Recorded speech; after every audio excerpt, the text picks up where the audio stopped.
de rencontrer Baudouin, premier roi des Belges. Et rappelle-lui le contrat signé entre son père Albert III et ton père. L'échéance approche et demande-lui ce qu'il en pense. J'attends la réponse à ton retour. Tata Dengena continue de sait toutes les pensées, Dieu de cet esprit. L'homme du 29 juillet 1958, l'homme orchestre d'indépendance Congo, c'est à lui, le fils cadet, sa réincarnation, que seront remis tous les documents confidentiels sur l'indépendance du Congo selon le plan d'état effectivement ou l'esprit de vérité. Les travaux de la table ronde confirment la date du 30 juin 1960, l'acquisition à l'indépendance du Congo. Le retrait de ce dossier nécessite le paiement d'une importante somme d'argent à traiter avec les juristes de renom. Les partis politiques n'ayant pas de ressources suffisantes, c'est Papa Dienge Dakuntima, le siège du groupe des pensées, qui engage un avocat en la personne de Maître Croquet et de débourser la somme, la totalité de la somme exigée par l'État belge. Somme que l'État congolais n'a jamais remboursée à ce jour. Était de 4500 francs belges de l'époque. Témoignage de Bakalambouira.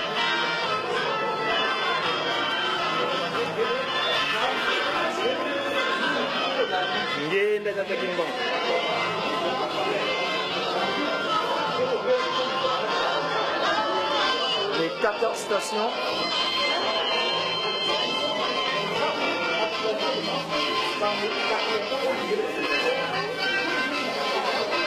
Bumbanchi.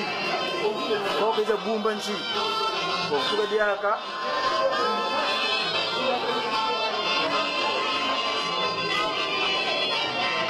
Nizikuana mumbanza velela kamba yilusi mediampa kutunda ngatata kisirikira limana tata simere kimungu kenya kadengeda kuntima tata kimungu mwanda ligi wa velela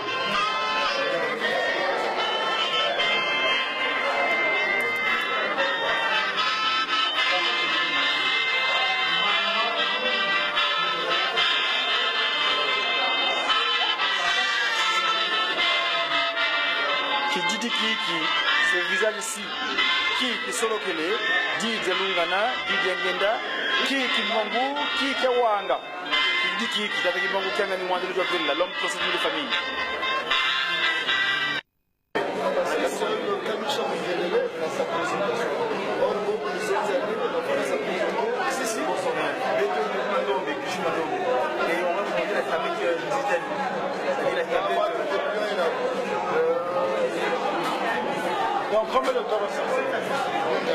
En fait, il éveille la conscience historique.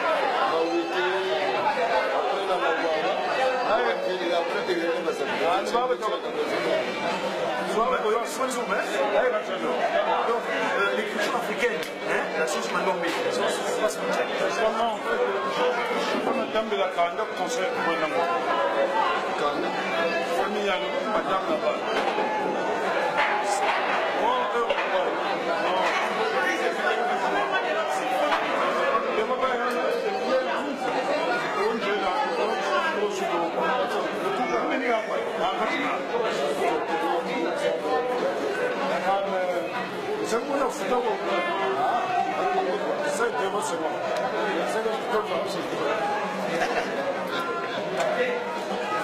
Même comme tout à Canada, même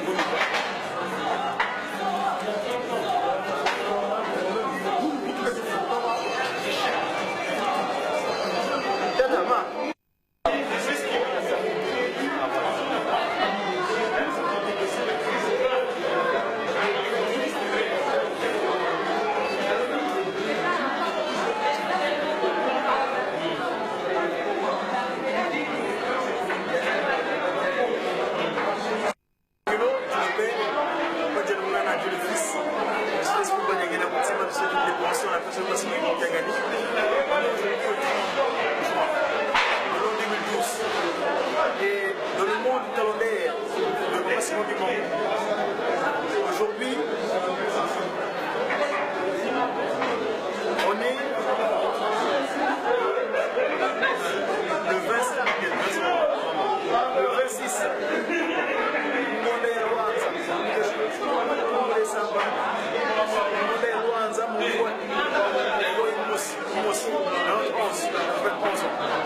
26. Donc on a l'an 91, le 26 du mois de Luanza.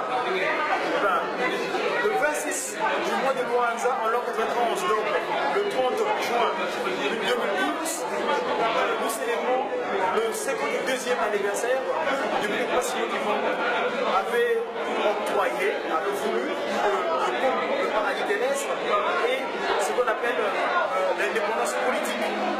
C'est une année fatidique, c'est des charnières, parce que l'année dernière, le 3 octobre, à Manzangourou, tout a été scellé, et c'est là-bas qu'il avait décelé, il avait dit, on est arrivé, tout ce qu'il avait pose 1921 a été de jouer play le 3 octobre dernier. Donc, dans le cadre de cette science, parce qu'il ne peut pas se motiver, on nous a apporté tout, absolument tout, c'est-à-dire le spirituel, le scientifique et le politique. Dans le cadre scientifique, l'écriture africaine mal nommée, cet outil de développement, on ne peut pas se motiver. C'est parce qu'on est super dans le 19e arrondissement de Paris.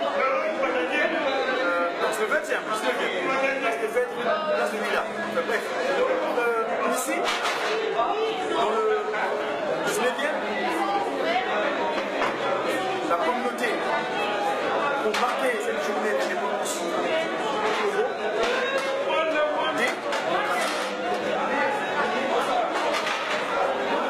c'est le 52e. Ça veut dire le 52, c'est le 2. Donc, pour nous, ça nous a posé dans le cas.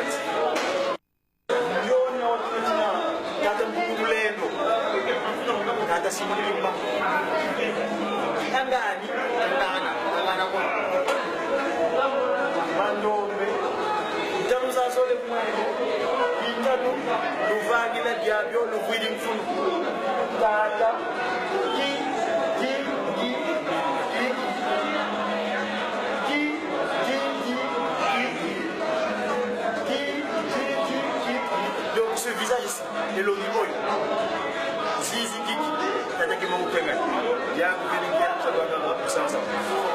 Mon nom est non, mon nom est Japon, comment ça il est maintenant.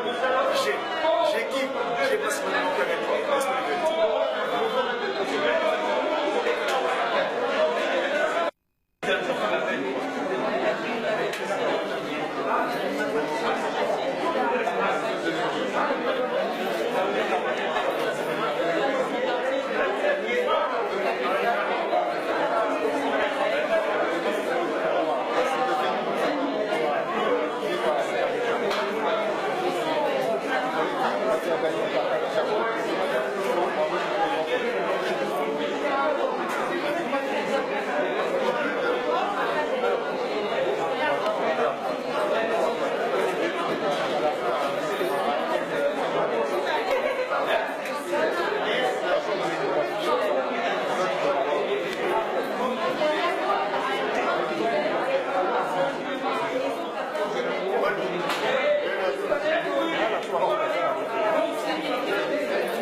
africaine sur votre télévision. Oui.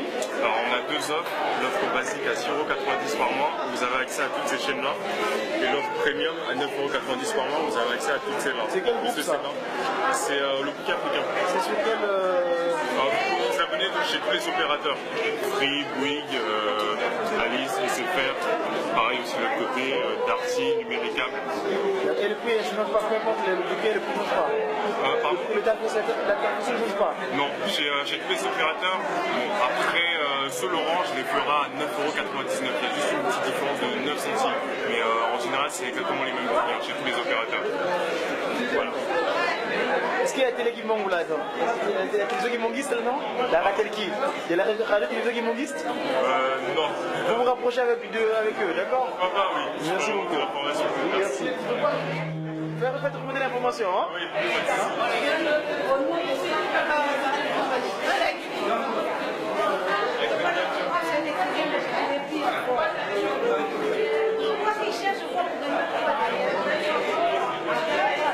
Quand on est wow, il faut nous coller les.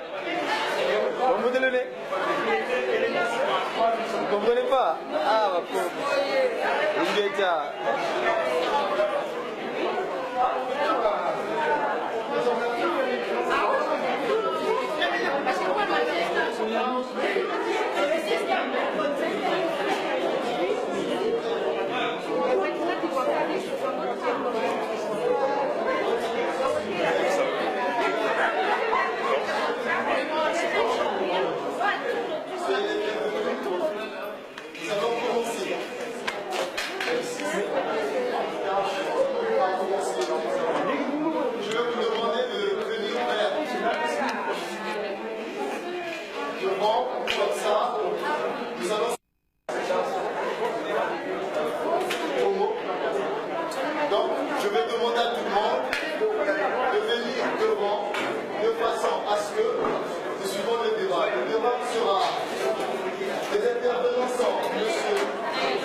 Nous avons une artiste peintre qui fait des sculptures, qui fait également des tableaux. Et nous avons les éditions Paris. Nous avons également le bouquet africain et puis l'assurance.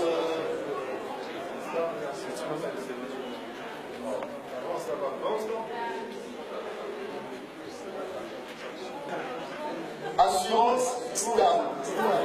Donc, nous remercions tous les partenaires qui ont honoré de leur présence et qui ont participé pour l'organisation de cet événement. Alors, l'événement s'intitule Congo Art 2012.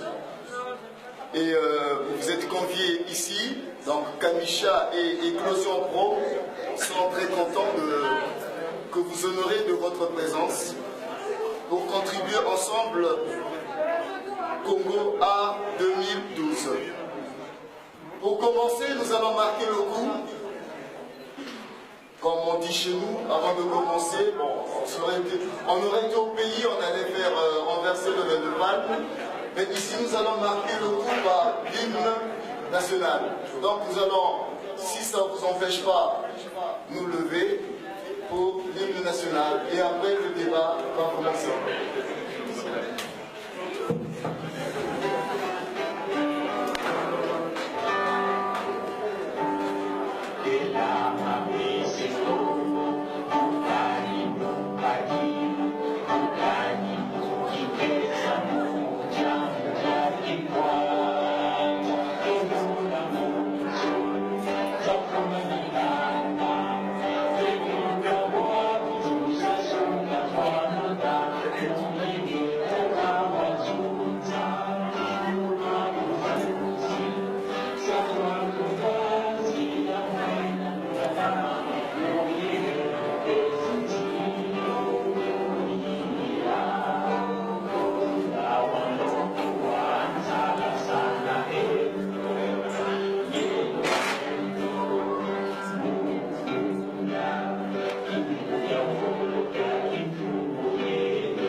Le responsable des éditions Mahari, donc Mawakis.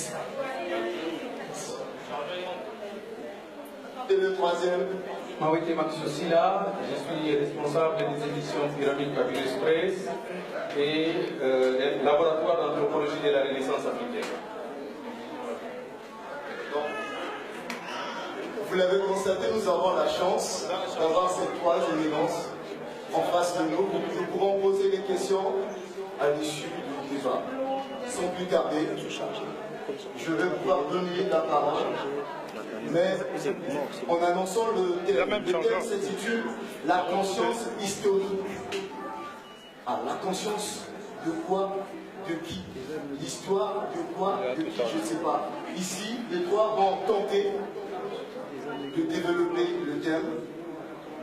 Ils vont tenter de nous éclaircir, de nous donner dans les éléments les plus simples de façon à comprendre ce que c'est que la conscience historique.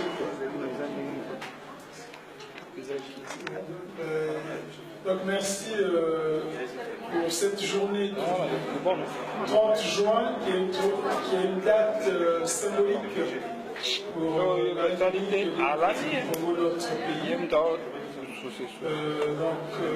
Merci aussi pour les organisateurs et tous ceux qui sont venus participer à cet événement. Donc, quand on parle de conscience historique, j'ai à ma gauche M. Mawete et à droite mon second orateur qui vont pouvoir donc exposer sur le thème. Moi, je ferai la modération. Mais je fais juste une brève introduction. C'est-à-dire que la conscience historique, comme on doit éclairer surtout les jeunes qui sont là, c'est un peu déjà, quand on est dans une famille, c'est de savoir déjà que j'appartiens à une famille, j'ai un papa et une maman.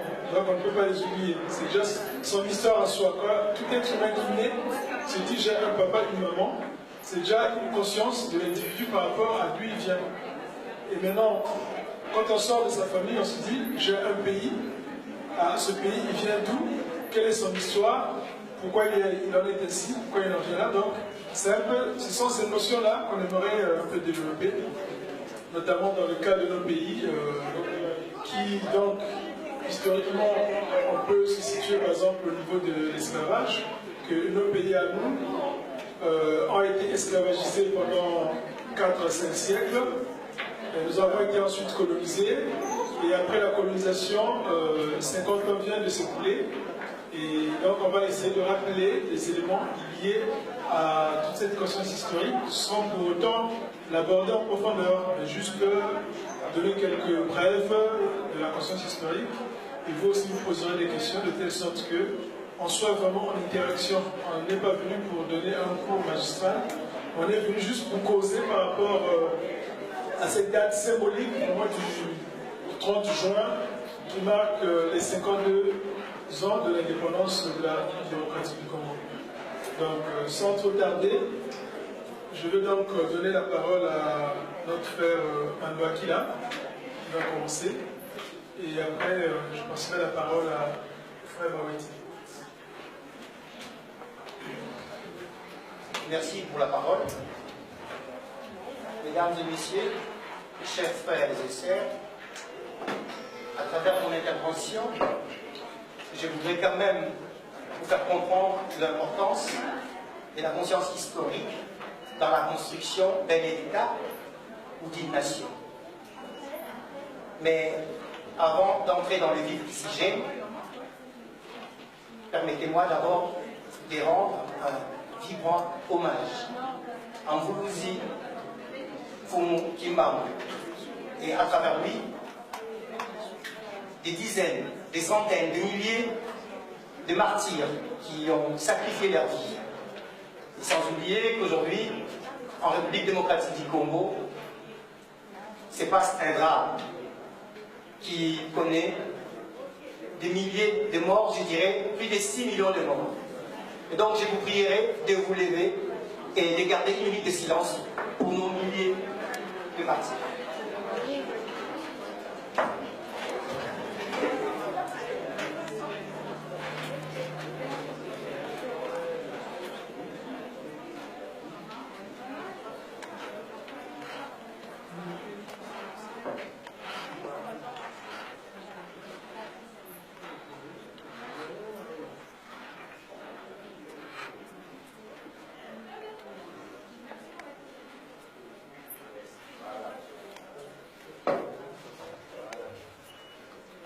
Merci pour les ancêtres, vous pouvez vous installer.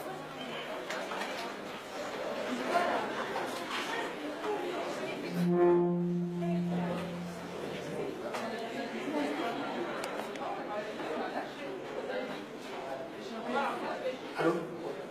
Et donc la conscience historique, comme les thèmes énoncés, c'est un mot qui est composé simplement de la conscience, d'abord, et de l'historique. Alors c'est quoi la conscience? La conscience, d'une manière simple, nous pouvons dire que c'est un état d'esprit. Un état d'esprit. Je prendrai un exemple. Vous pouvez regarder quelque chose sans pourtant voir. En ce moment-là, vous êtes distrait. Donc, vous n'êtes pas plus ou moins conscient de ce que vous regardez. Et donc, la conscience, c'est cette faculté qui permet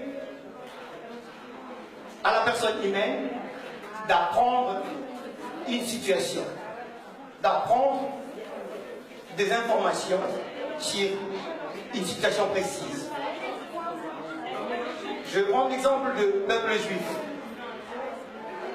Quand ils ont vécu en Égypte, ils ont pris conscience qu'ils étaient dans une situation de servitude. Par conséquent, ils ont créé une synergie autour de Moïse qui lui a mis son énergie au service de la libération de son peuple. Donc voyez-vous, la conscience, c'est une faculté très très importante qui distingue l'homme de l'animal. Et historique. Ben, comme le mot l'indique, historique, ça vient de l'histoire. C'est quoi l'histoire? C'est simple. C'est la science qui étudie le passé. Pourquoi le passé? Je vais prendre un exemple aussi simple.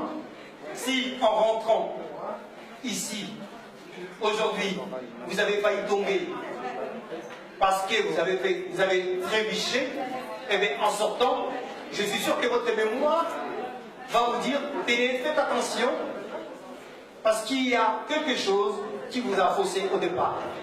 Et donc à partir de là, on peut dire que la mémoire est liée avec la conscience de l'être humain. Donc, un peuple sans conscience, comme dirait le professeur Kizero, vous pouvez, je vais essayer de le lire parce que c'est le professeur Kizero qui parle, nul n'a le droit d'effacer une page de l'histoire d'un peuple, car un peuple sans histoire est un monde sans âme. Voilà pourquoi nous devons nous réapproprier de notre histoire. Or, l'histoire, comme vous le savez, nous avons tous appris à l'école qu'à des histoires, alors qu'en réalité, ça n'avait aucun rapport avec notre profession. L'histoire qui est enseignée à l'école, c'est une histoire qui ne reflète pas notre vision, et encore moins nos intérêts. C'est pour cette raison que nous devons faire une remise en cause de cette histoire pour comprendre d'où nous venons et où nous allons. Et par rapport à ça, le professeur Cheikh Anta Diop avait bien précisé qu'il y avait 3 étapes nécessaires pour effacer un peuple ou pour mettre un peuple à mort.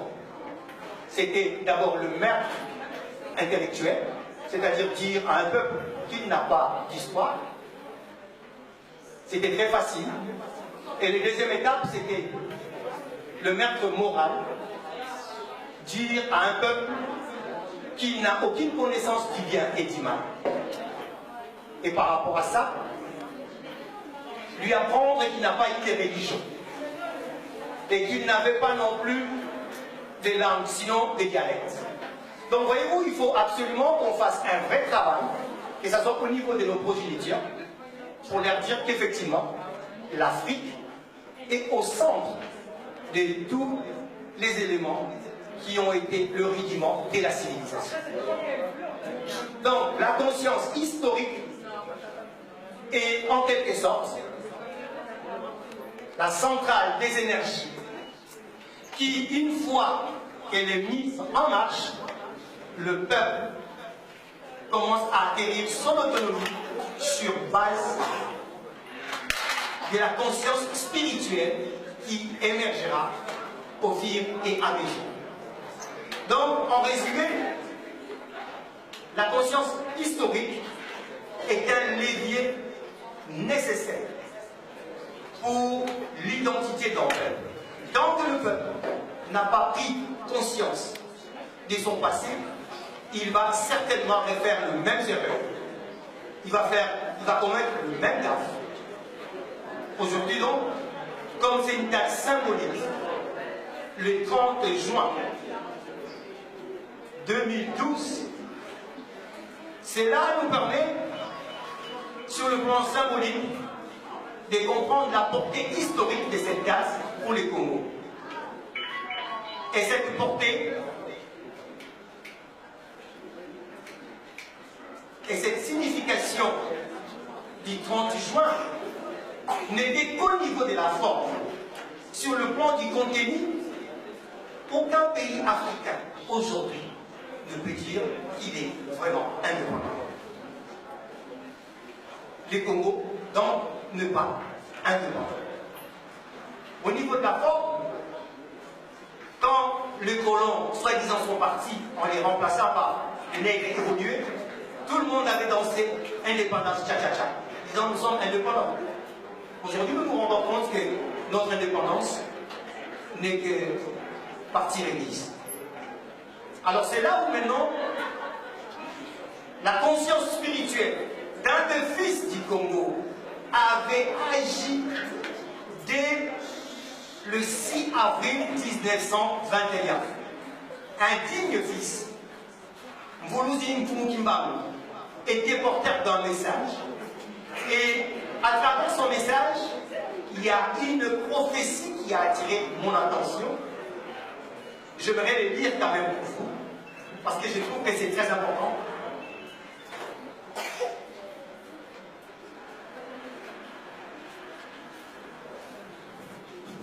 Et donc cette prophétie disait exactement ceci.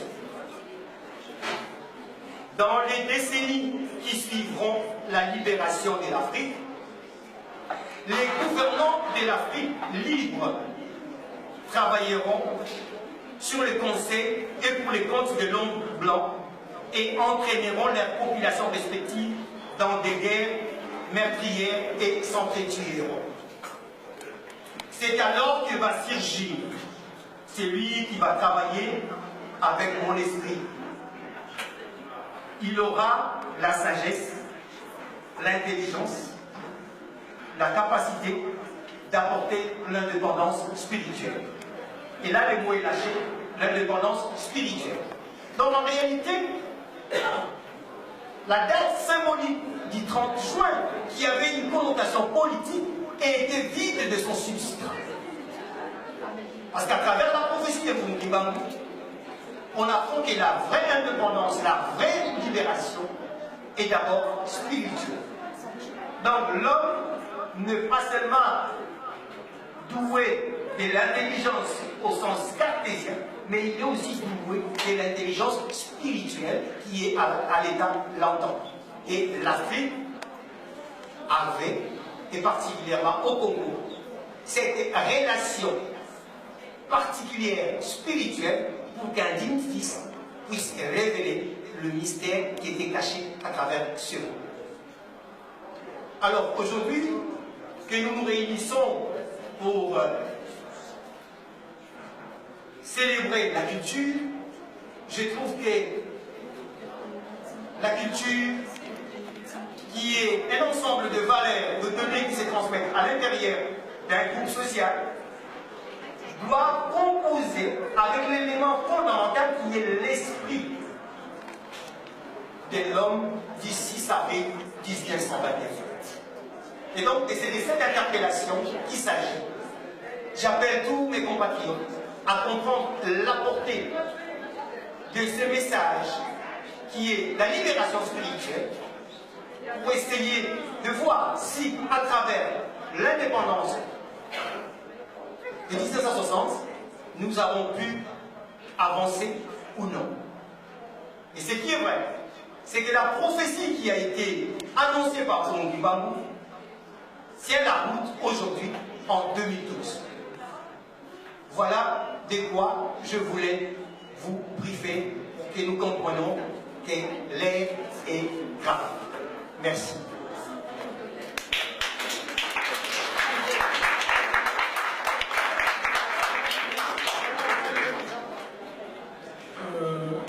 Matondo Papa Manuakila pour cette notion que vous avez donnée.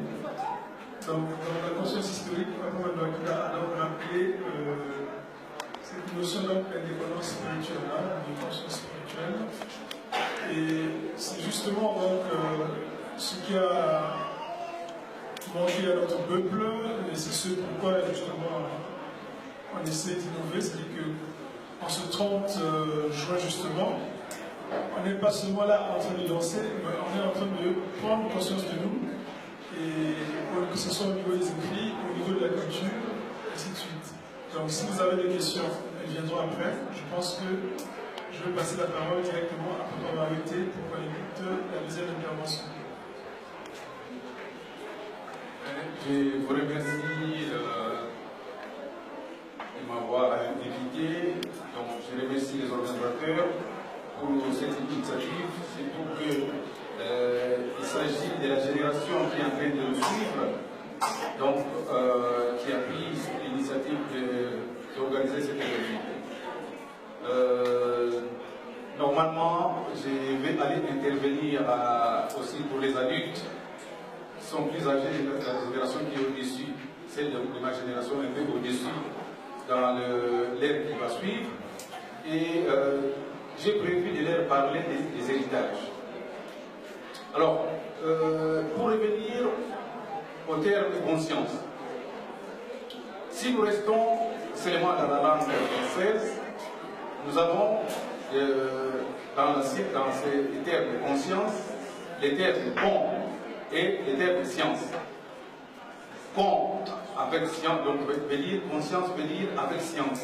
Donc avec la science étant la connaissance plus ou moins parfaite, plus ou moins ou bien suffisamment approfondie d'une certaine réalité. C'est ça la conscience. Et vous me permettrez, je vais parler, les définir dans notre langue. Parce que tout à l'heure, on a chanté le Congo. Qu'est-ce que la conscience? Lorsque on veut étudier un peuple, il y a deux grandes manières d'étudier un peuple.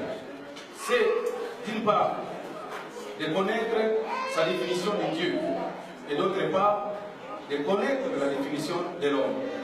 Et c'est cela qui permet de voir, d'évaluer, en tout cas d'apprécier son état de conscience.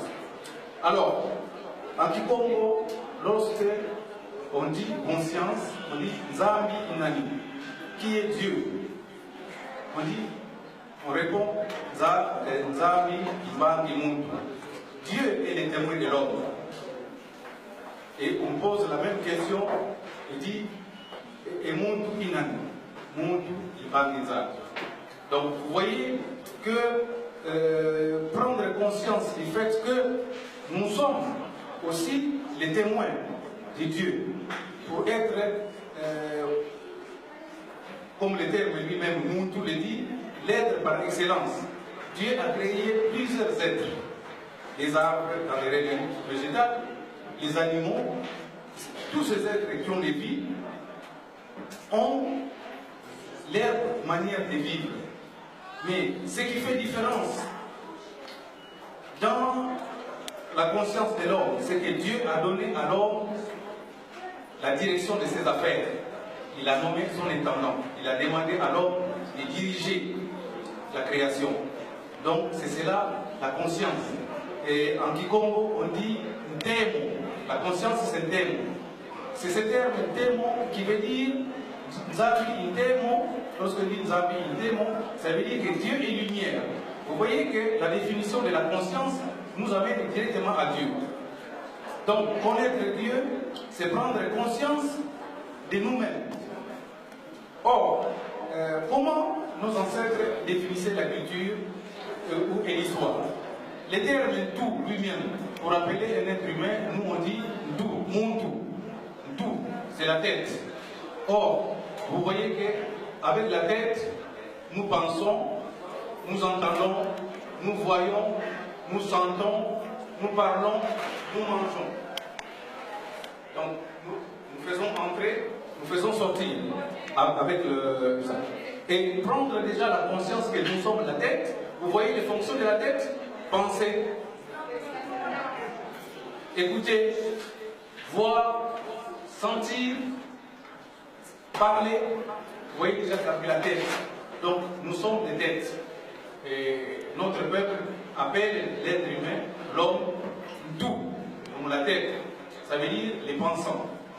Alors, pour passer au terme conscience historique, il faut d'abord que nous définissions la culture. Le terme tout, donc Muntu lui-même, Muntu c'est un être. Le terme tout lui-même peut se traduire en langue européenne, en humanité, en culture, en civilisation. Donc vous voyez le terme lui-même, Muntu, est à la base. Donc l'homme, cela veut dire que l'homme, c'est aussi la culture. Maintenant, l'histoire. Le terme histoire veut dire Kinkulu. Kula, le verbe kula, c'est le verbe grandir. Mais qui, lorsqu'on met le qui, donc l'activité consistant à grandir, veut dire qu'on vient de quelque part pour pouvoir grandir. Et donc, c'est l'ensemble d'activités que nous accomplissons. La culture, c'est l'ensemble des activités de notre manière de penser et de vivre au quotidien. Mais l'histoire, c'est l'ensemble d'activités que nous faisons pour qu'elles survivent. Lorsque nous ne serons plus là, que ces activités ou cette pensée, cette façon, puissent nous survivre. Et donc, l'histoire, ce n'est pas seulement le passé. Il y a la part du passé dans l'histoire. Mais le présent aussi, dans lequel nous sommes en train de vivre, est une part du passé. Parce que nous nous référons toujours à quelque chose, à une expérience qui a déjà eu lieu. Et c'est cette expérience qui nous permet la conscience, être conscient de d'où nous venons, de ce que nous sommes aujourd'hui, nous donne la possibilité de penser de ce que nous deviendrons. Et donc, la conscience historique ne peut pas exister sans conscience culturelle. C'est-à-dire que la connaissance de l'expérience de nos ancêtres, comment ils ont vécu, où ils ont vécu, quels sont les problèmes qui ont été les leurs, quelles sont les solutions qu'ils ont amorcées, quelles sont les solutions qu'ils ont appliquées pour être en mesure d'être au diapason de leur époque. C'est cela la conscience historique. C'est-à-dire que nous connaissons le passé et il revient, lorsqu'on est conscient de son histoire, il revient à chaque génération d'enrichir l'histoire, de donner sa part. Et lorsque cette génération passera, ce sera l'histoire. Et donc l'histoire doit être pour cela, être connue, mais être connue suffisamment. Or, pour la connaître, il faut connaître sa langue. Donc je voudrais attirer l'attention ici. On ne peut pas être intellectuel pour son peuple lorsqu'on ne parle pas sa langue maternelle. Je viens de vous donner l'exemple simple que dans les termes Muntu, il y a les termes culture, il y a les termes anthropologie, il y a les termes aussi pensée à travers les termes Muntu. Vous voyez donc, quand on voit un être humain, on doit penser tout de suite, tout être humain est porteur d'une culture. Enfin, tout être humain est porteur d'une histoire. L'histoire est liée au temps qui passe. Et nous prenons conscience, le temps est quelque chose qu'on ne touche pas. Mais nous savons qu'il y a des signes. Par exemple, le vieillissement. Nous étions jeunes un jour, et puis un jour on est devenu parents, un autre jour on est devenu vieux, et un autre jour on n'est pas. Donc on prend conscience par du temps, à travers un certain nombre d'événements qu'on retrouve pour chacun de nous. C'est la même chose. Il y a la naissance, il y a la croissance, il y a à un moment, on va le vieillissement et puis on passe. Voilà, en tout cas, parce que le but ici n'est pas de donner une leçon universitaire. J'ai très peur que les termes à utiliser vont être compliqués et ça servirait à rien. Donc, ce que vous devez retenir, c'est que dans les langues du Congo, dans les langues du bassin du Congo, dans les langues bantou, en tout cas dans les langues des Noirs, l'être humain s'appelle tout, la tête. Il est tout parce qu'il pense. Il est tout parce qu'il parle. Il est tout parce qu'il organise sa façon de vivre, sa relation avec l'autre, son rapport avec le temps, son rapport avec Dieu. Alors, je vais terminer par 3 notions importantes. Il y a la conscience par rapport à l'esprit. La conscience par rapport à l'esprit, l'esprit nous réunit avec Dieu. Notre relation avec Dieu, c'est par l'esprit. Notre relation avec les hommes, avec les autres hommes, c'est par l'âme. Vous voyez, on dit l'esprit est tel. Mais l'esprit, lorsqu'on parle de l'esprit, on parle de sacré. Lorsqu'on parle de l'âme, on parle de la société. C'est l'âme, c'est la relation, c'est la conscience dans la relation entre homme et homme. L'esprit, c'est la conscience dans la relation entre l'homme et Dieu, c'est-à-dire l'invisible. Et enfin, ce qu'on appelle, les Égyptiens appellent Haket, c'est la lumière, donc la conscience. Ce sont ces trois éléments-là pour pouvoir vivre, être responsable de son destin. Vous voyez? Donc, pour que les choses dont nous avons besoin changent, donc c'est pour ça que le terme conscience historique, il est très important. C'est-à-dire que être au courant de ce qui se passe, et d'où nous venons, d'où nous sommes, pourquoi d'ailleurs nous sommes des immigrés, des pays est à pratiquement 8000 km, qu'est-ce que nous faisons ici? Qu'est-ce que nous devons faire pour que demain, la génération, nous sommes en train de passer, mais ceux qui viennent, donc il faut connaître le passé, entretenir ce qui s'est passé là, dans le présent, enrichir le présent pour faciliter la tâche de la génération qui viennent. Vous voyez, donc je complète. Alors, Papa Simon Kimbangu, le 6 avril 1921, a fait un acte de conscience historique.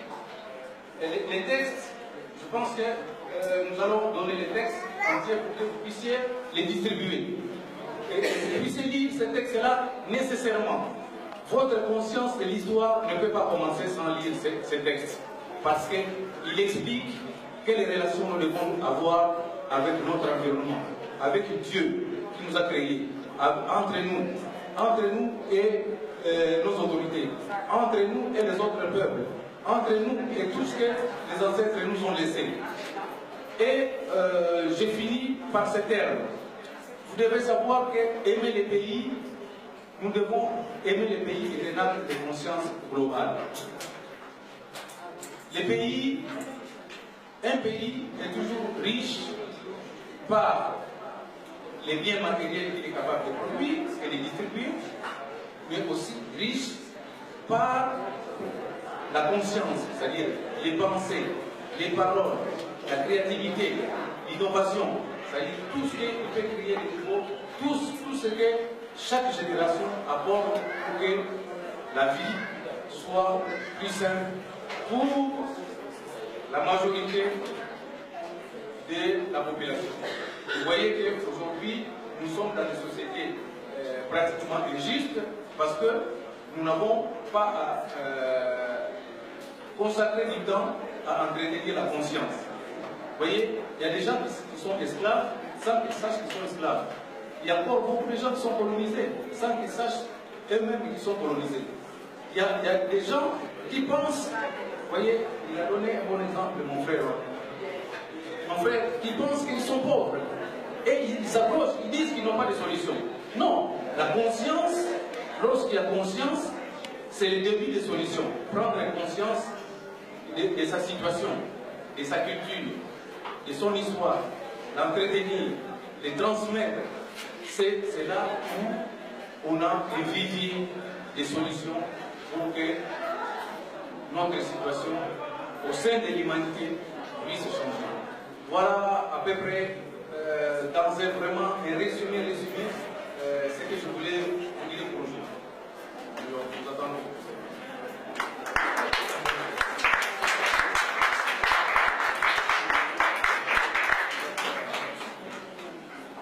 Donc, avant de vous passer la parole, je le débat disait ceci: l'histoire qu'on apprendra au Congo, ce n'est pas l'histoire écrite à Paris, à Berlin, à New York, à Washington, mais ce sera l'histoire écrite par les enfants congolais. Ce sont les Congolais eux-mêmes qui doivent écrire leur histoire. Donc en fait, dans chaque peuple doit savoir ce qu'il veut transmettre aux générations futures. Donc nous avons une réalité, et ce sont ces réalités-là qui font notre histoire, et ce sont ces réalités-là qu'on va transmettre à nos enfants. Et donc, merci pour m'avoir été pour ce rappel qui résume en fait la thématique de la conscience historique par notre histoire, l'histoire de notre pays, l'histoire de notre peuple, par la culture et par aussi une prise de conscience spirituelle. Parce que même dans nos langues, avant la pénétration coloniale, on savait prier, on savait désigner Dieu. Donc Dieu n'est pas nouveau chez nous. Donc toutes les valeurs qui font toute l'humanité, nous les avons en nous. Et donc on n'a pas trop tardé parce qu'il y a d'autres activités qui va arriver. Donc si dans l'assistance, il y a des gens qui veulent poser des questions, on va consacrer 15, au maximum 10 minutes. On va prendre 2 ou 3 questions et puis on va clore cet échange. Un type de questions. Ceux qui ont des questions, lèvent la main.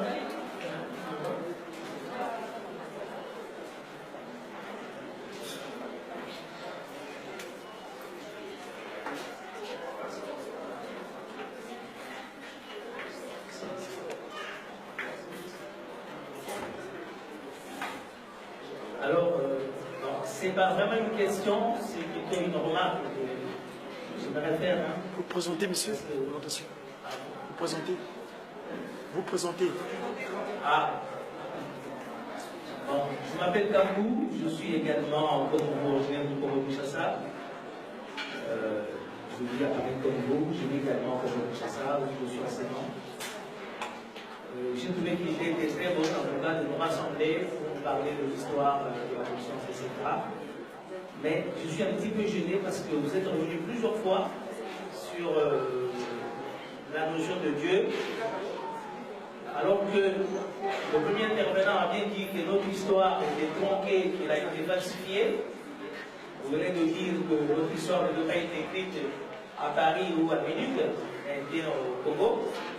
Vous savez très bien que ceux qui ont falsifié notre histoire nous ont amené la fameuse notion de Dieu.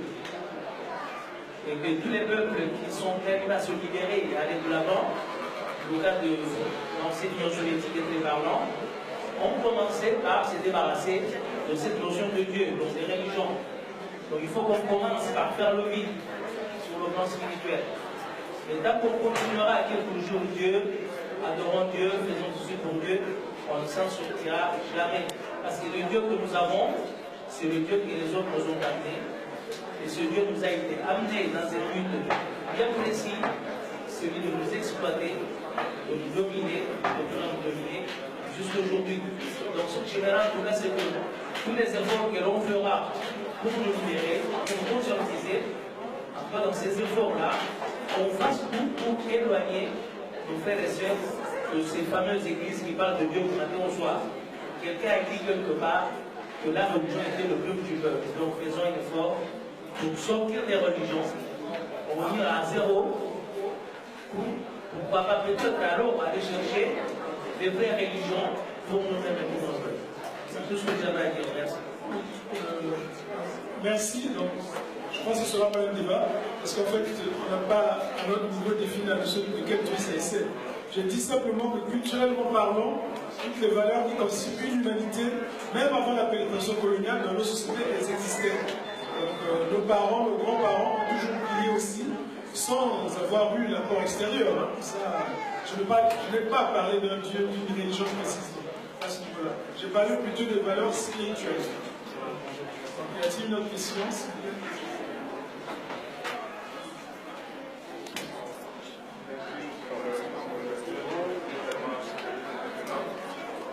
On a parlé du paradigme de la conscience historique.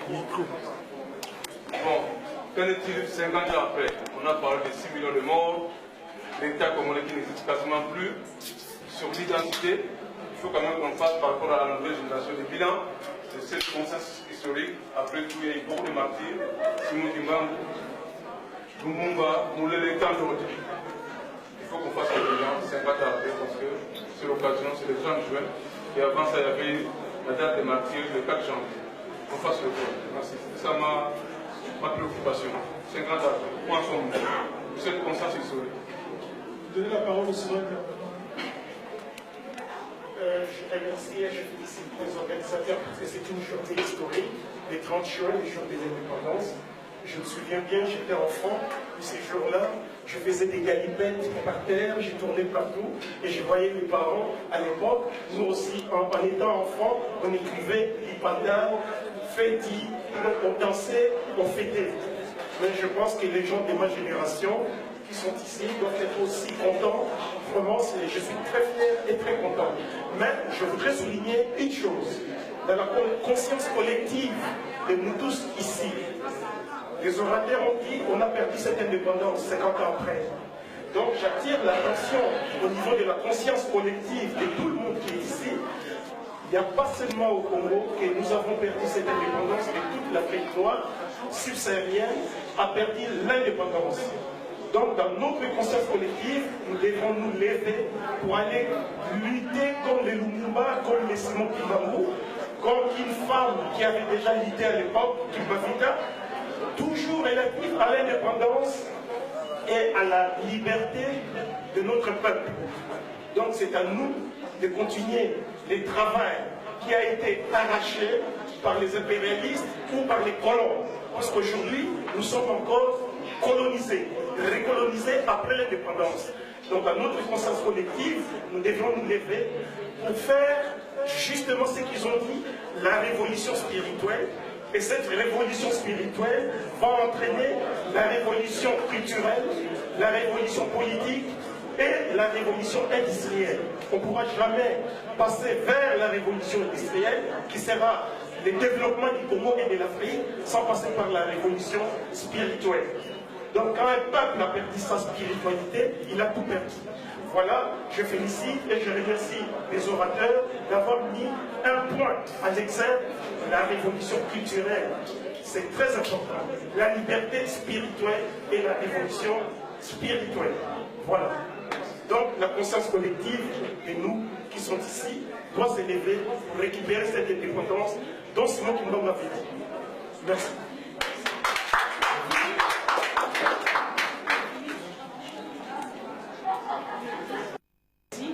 Je me présente Fou Hélène, je viens de la Côte d'Ivoire. Bon, aujourd'hui je suis là par M. Monté qui m'a invité. J'aurais bien voir les jeunes filles congolaises, parce que tout à l'heure j'ai vu une fille qui savait chanter la l'hymne nationale. Ça, c'était très très grave. C'est très grave pour nous, parce que même en Côte d'Ivoire,